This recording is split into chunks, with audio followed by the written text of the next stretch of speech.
Nasawi ang isang barangay kagawad at ang kanyang misis matapos matrap sa kanilang nasusunog na bahay sa New Hope Village, Barangay 107, Santa Elena, Tacloban City, bandang alas 6 ng umaga kahapon na Hulyo 19. Para protektado sa hidana, trangkaso o gubo, mag-D3 Bio sa D3 Bio. Dali ka maayo!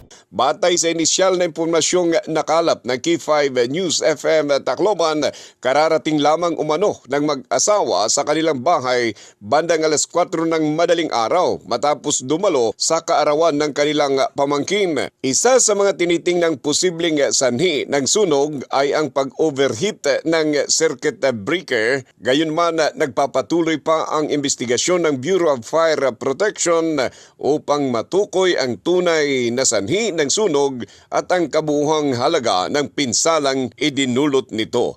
Para sa DTX 500 Morning Newscast, ito si K5, Roger Tilana mula sa impilang kampyon sa mga balita, serbisyo publiko at kasiyahan sa lungsod ng Tacloban at buong Eastern Visayas, K5 News FM.